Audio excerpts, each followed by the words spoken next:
सबकी कॉपी करने के बजाय अगर आप अपनी ज़रूरत के हिसाब से अपना जो मॉर्निंग रूटीन है वो सेट करोगे तो ज़्यादा बेटर रहेगा।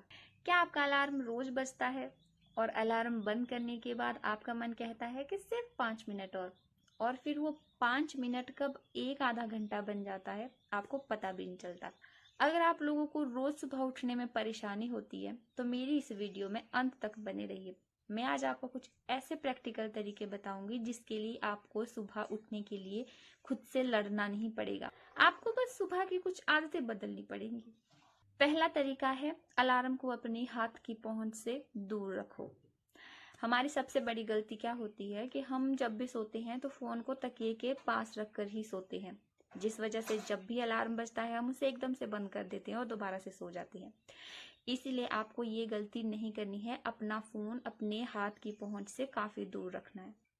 आपको उसे इतना डिस्टेंस में रखना है कि आपको उसे बंद करने के लिए उठना पड़े, जैसे आपको किसी से मिलने जाना हो या फिर आपका फेवरेट नाश्ता या फिर आपका कोई ज़रूरी काम। अगला तरीका है उठते ही वापस बेड पर मत बैठो। जैसे ही आप अलार्म बंद करने के लिए उठते हो आप वापस से जो है बेड पर बैठ जाते हो और उसके बाद आपका जो मन है दोबारा सोने को करता है। आपको अलार्म बंद करने के बाद सीधे खड़े हो जाना है।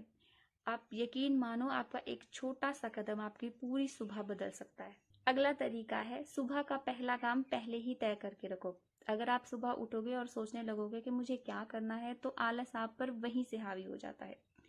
इसीलिए रात को ही सुबह का पहला काम तय करके रखो। सुबह अगर डिसीजन कम होंगे तो उठना आसान लगेगा। अगला तरीका है रात में ही सुबह की तैयारी करके रखो। सुबह आपको कौन से कपड़े पहनने हैं, आपको सुबह कौन सा जरूरी काम करना है, कौन सा जरूरी सामान अपने बैग में रखना है, ये सब चीजें अगर आप रात में ही तैयार करके रखोगे तो सुबह आपको बहुत सारी चीजों के बारे में सोचना नहीं पड़ेगा, आपका दिमाग सीधे काम पर जाएगा। अगला तरीका है सुबह उठने की कोई वजह रखो। सिर्फ अलार्म बंद करने के लिए उठना थोड़ा मुश्किल हो सकता है, पर अगर कोई सुबह का छोटा काम जिसका आपको वेट हो कि मुझे ये काम करना है तो हो सकता है आपका उठने का मन जो है ज्यादा बन सकता है।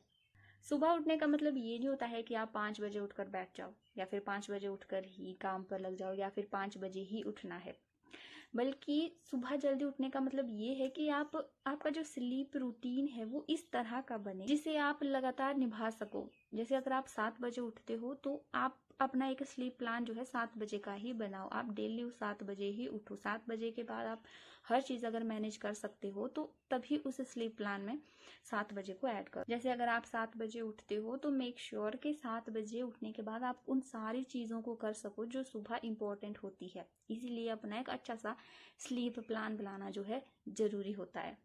अगर आप किसी दूसरे इंसान की जो मॉर्निंग रूटीन है, उठने का टाइम है, क्योंकि उनकी लाइफ अलग है, आपकी अलग है, आपका मॉर्निंग का जो ऑफिस टाइम है वो अलग है, उन लोगों का अलग है, इसीलिए किसी दूसरे की कॉपी मत करो कि वो 5 बजे उठता है तो मुझे भी 5 बजे ही उठना है। तो ऐसा करने की ज़रूरत नहीं है, आप अपने हिसाब से कर सकते हो। अगर आपका ऑफिस 10 बजे है तो आप 7 या 8 बजे जो है आराम से उठ सकते हो। तो इसलिए दूसरों का कॉपी करने के बजाय आप अपनी ज़रूरत के हिसाब से उसे बनाओ। अब आप लोग मुझे कमेंट बॉक्स में बताना कि अगर कल सुबह आपको इन चीज़ों में से कोई एक चीज़ बदलनी होगी तो वो कौन सी होगी। और अगर आपको ऐसी ही प्रैक्टिकल वीडियो पसंद है तो आप मेरे चैनल को सब्सक्राइब कर सकते हैं। मेरी इस वीडियो को लाइक शेयर कमेंट ज़रूर करना। तो मिलते हैं अगली वीडियो में, तब तक बाय।